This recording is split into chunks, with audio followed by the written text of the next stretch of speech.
তোমায় নিয়ে হাজারো কবিতা, হাজারো বার দেখতে মন চায় তোমার ওই ছবিটা।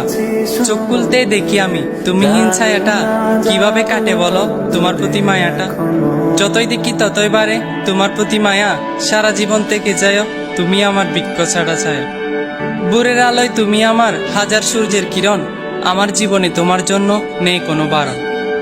হঠাৎ বৃষ্টি নামলে জানলায় বাড়িয়ে দিও তোমার দুটি হাত, আমি বৃষ্টি হয়ে খুঁজবো তোমায় ছোঁয়ার অজুহাত। ভালোবাসা কাকে বলে তা হয়তো আমি জানি না, তবে তোমায় ছাড়া একটা মুহূর্ত মনটা আমার মানে না। তোমার হাসিতে হাসি আমি, হাসি পুরো পৃথিবী, কান্না তোমায় মানায় না প্রিয় আমার ছোনাকি। তুমি ফুল তবে তোমায় ভাবি কাঁচা ফুলের কলি, প্রতিটা দিন তোমাকে নিয়ে হাজারো কথা বলি। চাঁদ ছুঁতে পারি না হাজারো মাইল দূরত্ব, তাই তোমায় বুকে রাখি সেটার দিয়ে গুরুত্ব। সন্ধ্যা হলে ডুবে যায় দুনিয়ার আলো, আলো হয়ে ছায়া দিব যতই হোক না কালো। হাত ছেড়ো না মায়ায় জড়িয়ে তোমার জালে বন্দি, হাজার বিচ্ছেদের পর আবারও চাই তোমার সাথে সন্ধি। বিশ্বাস তুমি, নিঃশ্বাস তুমি, তুমি আমার ছায়া, ভালোবাসি তোমায় সারা জীবন থেকেও বিচিত্র অদ্ভুত মায়া।